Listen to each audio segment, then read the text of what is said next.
What was living on Earth's continents more than 400 million years ago? Almost nothing familiar. Before true forests or land vertebrates, one of the largest predators on the continents was already an arthropod about 1 meter long. That alone changes the way we should picture the early Devonian. The land was still in its early stages of colonization, with low vegetation, wet margins, and no large vertebrate animals moving through it. Most of the known terrestrial creatures were tiny. Early arachnids, springtail relatives, and primitive wingless hexapods living among the plants. For a long time, this seemed like a world of small animals. If we could travel back roughly 410 million years, to the beginning of the Devonian period, the land would not look like the beginning of our world. There would be no birds in the sky, no mammals moving through undergrowth, no reptiles basking in the sun, and no amphibians waiting at the edge of ponds. The vertebrate story was still almost entirely aquatic. Our own distant lineage was still confined to rivers, estuaries, lagoons, and coastal seas. The fishes that would eventually give rise to tetrapods had not yet produced permanent land-dwelling descendants. It would take tens of millions of years before vertebrates became established on the continents in any familiar sense. But the land was not empty. Plants had already begun transforming the continents. They spread across wet ground and river margins, slowly turning bare surfaces into more complex habitats. These were not forests yet. The great tree-forming plants of the late Devonian and Carboniferous were still far in the future. Around 410 million years ago, vegetation remained mostly low, strange, and unlike anything in a modern woodland. Plants such as Baragwanathia spread through moist environments, with stems covered in narrow, bristle-like leaves. Asteroxylon could reach around 40 centimeters in height and possessed one of the earliest sophisticated rooting systems known from land plants. Some of the taller vegetation came from trimerophytes, whose branching stems could already exceed 1 meter. The result was a world with abundant plant life, but no true forest canopy.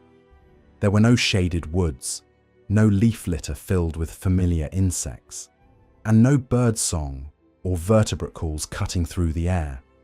The land was quieter, lower, wetter, and stranger, with enormous columnar organisms known as Prototaxites rising above the low vegetation.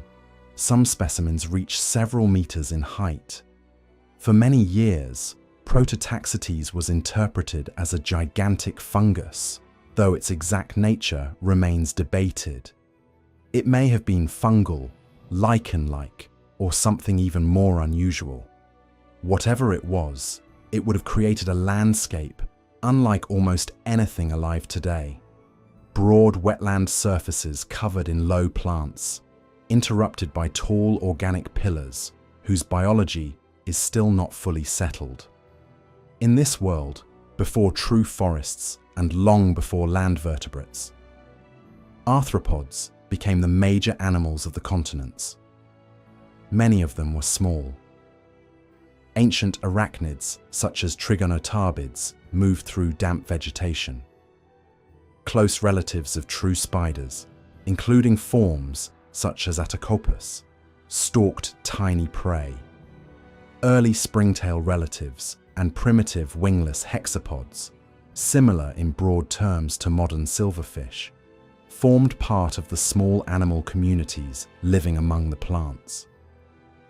For a long time, this was roughly the world paleontologists expected. Early terrestrial ecosystems built mostly from small arthropods, with relatively simple food webs and no large land predators.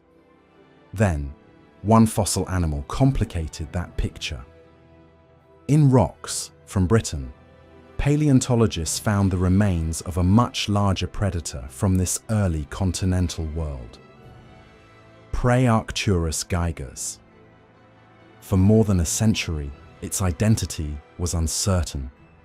Since its discovery in the 19th century, it had been interpreted in several different ways, as a crustacean, an isopod, a eurypterid, or another kind of arthropod. More recent anatomical work has clarified the picture. Detailed study of its preserved structures confirms that Praearcturus was a scorpion, and that the famous Devonian arthropod, once known as Brontoscorpio, is probably the same animal. That makes Praearcturus gigas one of the most remarkable predators of the early Devonian. It reached roughly a meter in length, making it the largest scorpion currently known. Its pedipalps ended in powerful pincers, around 16 centimeters long. Those claws alone were nearly as long as the entire bodies of some of the largest scorpions alive today. In a landscape where most known terrestrial animals were tiny, that size is difficult to overstate. A meter-long scorpion moving through wet vegetation and muddy margins would have been completely unlike the small arachnids around it. It was not simply another early arthropod. It was a predator operating on a different scale. The rocks that preserve Praearcturus come from what is now Wales and Western England, especially the St. Mawns Formation of the lower Old Red Sandstone. These sediments were laid down in river and delta systems, among floodplains, wetlands, shallow channels, and coastal mudflats. Seasonal floods cut through the landscape, spreading sediment across low-lying ground and reshaping the margins between land and water. That setting matters because Praearcturus may not have been a purely land-based animal. Some features of its body suggest an amphibious lifestyle. The fossils preserve lateral abdominal structures known as epimera, similar in some ways to features seen in aquatic arthropods. These may have helped with movement in water, raising the possibility that Praearcturus could move between muddy land surfaces and shallow aquatic environments. That would make sense for an animal living in early Devonian wetlands. It may have hunted along riverbanks and wet lowlands, taking small terrestrial arthropods among the vegetation, but also exploiting prey in nearby water. Early armored fishes lived in these freshwater and coastal systems, and a predator able to move between land and water would have had access to a broader range of food than a strictly terrestrial hunter. This is where Praearcturus becomes more than just a giant scorpion. It lived in a world where large land vertebrates did not yet exist. There were no amphibians patrolling the shorelines, no reptile-like animals competing for prey, and no terrestrial vertebrate predators challenging its position. In these early continental ecosystems, a giant amphibious scorpion may have occupied a role that later would become much harder for arthropods to hold. Its size is especially important because most people associate giant arthropods with the Carboniferous period. That later world, famous for animals such as Pulmonoscorpius and Arthropleura, is often linked to high atmospheric oxygen. During parts of the Carboniferous, oxygen levels rose significantly above modern values, and for a long time, this was treated as the main explanation for why arthropods could grow so large. But Praearcturus lived tens of millions of years earlier. The early Devonian did not have the same dramatic oxygen peak. Oxygen levels were likely broadly comparable to, or perhaps slightly lower than, those of the present day. Yet a scorpion approaching 1 meter in length had already evolved.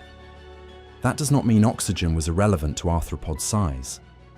but it does show that oxygen alone cannot explain the whole story. Ecology mattered too. Predation, competition, access to aquatic and terrestrial prey, and the absence of large vertebrate competitors may all have helped create the conditions for an animal like Praearcturus to become enormous. In its own time, it may have occupied a strange double world. It could have moved through low Devonian vegetation, beneath the towering forms of Prototaxites, then entered shallow channels and wet margins where early fishes and other aquatic animals lived. It was not a sea scorpion in the classic Eurypterid sense, and it was not a modern terrestrial scorpion simply enlarged. It belonged to an early stage of continental ecosystems when the boundary between land and water was still one of the most important places in evolution.